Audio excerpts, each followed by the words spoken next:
Hello friends, నేను మీ బాంబే భారతక్కను. నువ్వుల అన్నం ఎలా తయారు చేద్దామో చూద్దాం రండి.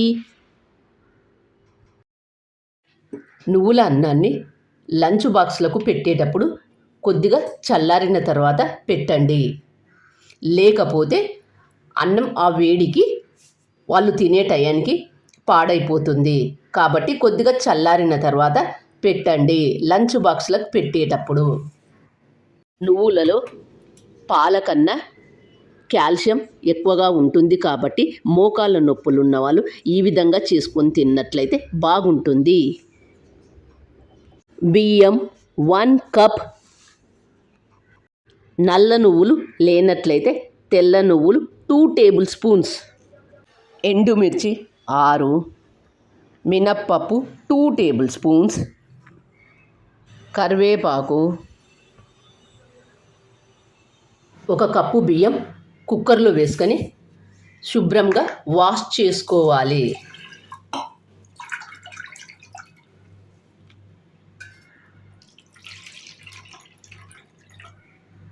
శుభ్రంగా వాష్ చేసుకున్న బియ్యంలోకి 1 కప్పు బియ్యానికి 2 కప్పుల నీళ్లు తీసుకోవాలి.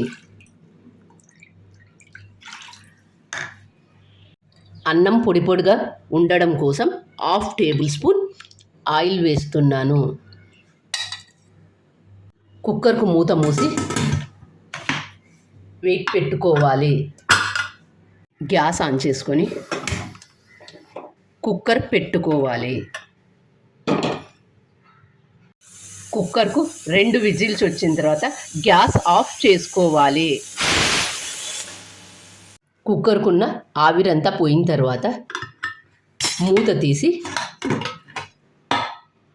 అన్నాన్ని ఒక ప్లేట్లోకి తీసుకుందాం. గ్యాస్ ఆన్ చేసుకొని ఒక బాండీ పెట్టి నువ్వులు వేసుకొని సన్నటి మంట మీద వేయించుకోవాలి. ఏమాత్రం మాడిపోకుండా వేయించుకోవాలి.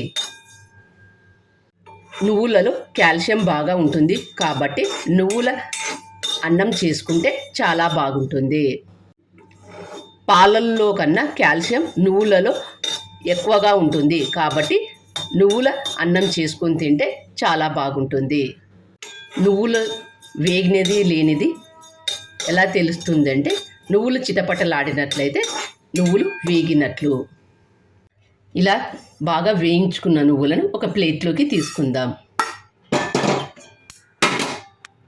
ఇప్పుడు అదే ప్యాన్లో మినప్పప్పు వేసి వేయించుకోవాలి.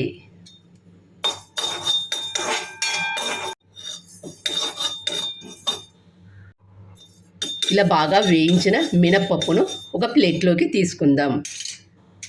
అదే ప్యాన్లో కరివేపాకు కొద్దిగా వేసుకొని దీన్ని కూడా వేయించుకోవాలి. కరివేపాకులో పచ్చిదనం పోయేంత వరకు వేయించండి. కరివేపాకు బాగా క్రిస్పీగా అయ్యేంత వరకు వేయించుకోవాలి. ఇలా వేయించుకున్న కరివేపాకును ఒక ప్లేట్లోకి తీసుకుందాం. అదే ప్యాన్లో 1/2 టేబుల్ స్పూన్ ఆయిల్ వేసుకొని ఎండుమిర్చి 6 వేసుకొని వేయించుకోవాలి. ఎండుమిర్చిని వేయించేటప్పుడు కొద్దిగా నూనె వేసి వేయించుకోండి, లేకపోతే ఘాట్ అవుతుంది. వేయించిన ఎండుమిర్చిని ఒక ప్లేట్లోకి తీసుకుందాం. పూర్తిగా చల్లారిన వీటిని ఒక మిక్సీ జార్లోకి వేసుకొని ఉప్పు వేసుకొని మెత్తగా మిక్సీ చేసుకోవాలి.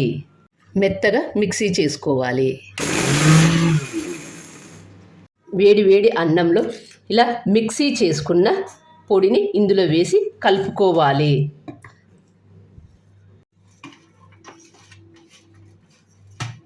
తెల్ల నువ్వుల కన్నా నల్ల నువ్వులు బాగుంటాయి. నల్ల నువ్వులు లేనట్లయితే తెల్ల నువ్వులతోనే చేసుకోండి. ఈ బాండీలో కొద్దిగా ఆయిల్ వేసుకొని ఆయిల్ వేడైన తర్వాత ఆవాలు, జీలకర్ర, మినప్పప్పు, శనగపప్పు, కరివేపాకు, పసుపు, ముందుగా మనం కలిపి ఉంచుకున్న అన్నాన్ని ఇందులో వేసి కలుపుకోవాలి.